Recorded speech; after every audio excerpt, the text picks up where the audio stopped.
Hey guys, this morning before the day gets started, I'm going to take a walk through the gym with you. I want to just show you the equipment and try to take some of the mystery and the anxiety out of coming into a new space, walking through a door and looking around and not knowing what you're supposed to do. You know, the biggest step is you did walk through the door. You're here to try to better yourself and to find a way to kind of navigate through this stuff. So I want to try to be able to do that for you today.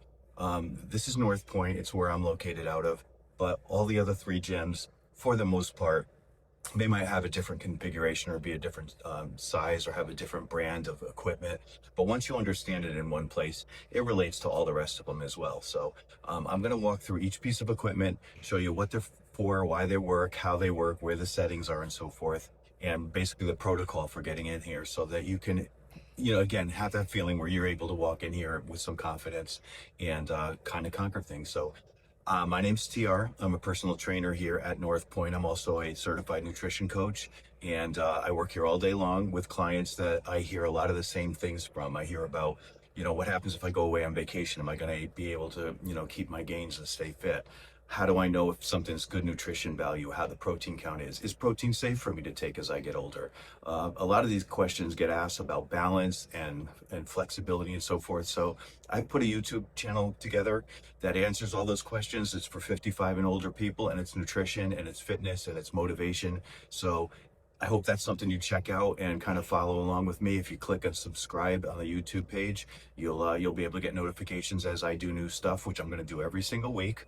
But in the meantime, that's enough of that. Let's go to the gym, and I want to walk you guys through it.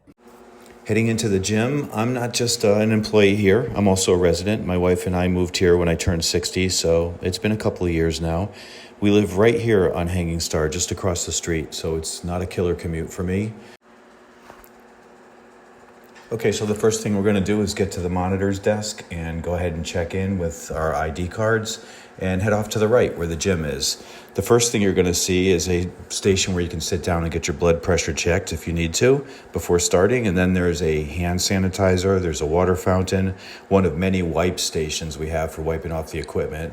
Okay, guys, so the first thing that's really critical, really foundational, is you want to be able to make sure you're keeping track of how many sets you've done, how much weight you've done, how many reps. It makes no sense to walk in here and try to reinvent the wheel every time, not remembering where your seat was, what level you had things set at. You really want to try to make sure you're keeping track so that you can progressively move towards a goal instead of feeling like you're just aimlessly wandering around. Velcro. So trainer tip, the illustrations that are on these machines aren't always clear, but each one of them has a different QR code for each machine. And if you open your camera mode and you press on the prompt, it's going to show you a quick demonstration of the exercise. There are a total of 51 machines within the North Point gym.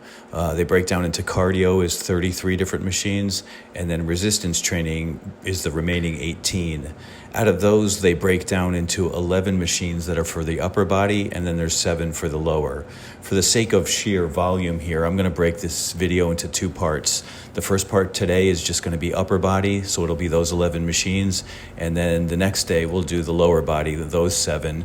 And then if there's a call for it, I'll go through the cardio machines as well as the free weights and the cable system and some other things that are within the gym. Okay, here we go. 7 machines in under 7 minutes without messing up my hair. Don't forget these machines have QR codes that we talked about. So there's 2 adjustments on this machine you need to know. First is that these plates go up in increments of 15, but you can go up and down with these smaller 5-pound plates so that you can move a little more gradually.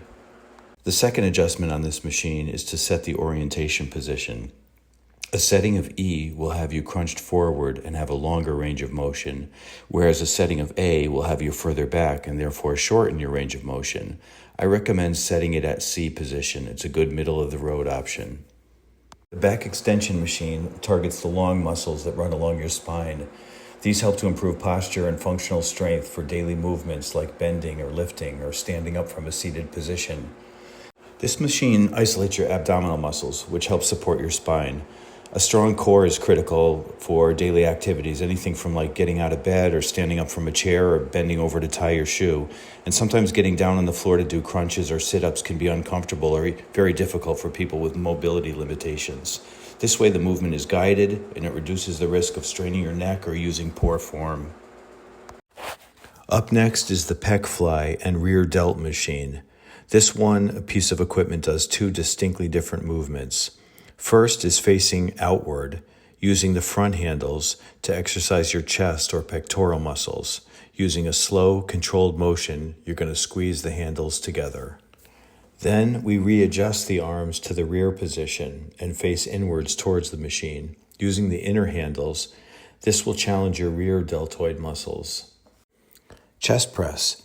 Use the lever to easily adjust the seat for your height, and then choose between 1, 2, and 3 positions for range of motion. The exercise itself mimics the motion of a bench press without actually having to get under a barbell and risk injury.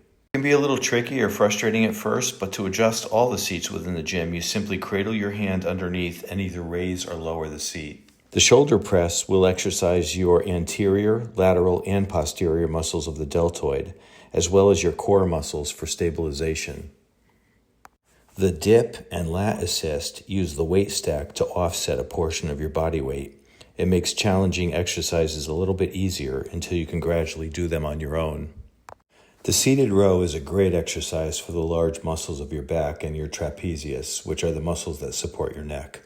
It is pretty similar to being in a kayak on a lake. It's a rowing motion that engages your core and the muscles along your spine that stabilize your back. You need to make sure you maintain proper posture during this exercise. The lat pull. First thing you're going to want to do is adjust the leg pads so that you sit snugly and aren't being pulled upwards during the exercise. Experiment with finding a weight that is challenging for 10 repetitions. This machine targets the large muscles of your back while it also engages your biceps, traps, and shoulders. Strengthening your lats can lead to reduced back pain and also prevent injuries while increasing your grip strength. The seated dip machine. We consider this one functional fitness, meaning it has a real-world application. When you strengthen your rear triceps, you're able to get down on the floor, play with your grandkids, and then get back up without asking for help. It's an empowering exercise. Most of the weight blocks that are on these machines go up in increments of 15 pounds. Sometimes that's just too much of a leap all at once. So these intermediate blocks are 7.5 pounds, roughly, which allows you to go up in half steps. The tricep extension machine, you're going to grip in an arm wrestling type position, push down and away from your body, working the outer head of the tricep. And finally, the bicep curl, palms upward, moving your hands towards your face, contracting your bicep muscle. All right, guys, so that was the 11 upper body exercises we have here at the gym. I'm going to do the 6 lower bodies, and then we're going to move on to cardio, the cables, the free weights, all the stuff that we have at the gym that help with fitness. Also want to cover pickleball, golf, walking the trails, and so forth. So make sure you subscribe so that you get a notification on your phone. It doesn't cost you anything, but it'll keep us all as a community connected, and we can move on and kind of see things together. Again, if you have something in the comments that you post for me as an idea, I'm happy to look at that and see what we can figure out together. But yeah, that's it for now. Had a good time doing this, and I'll see you in the next one.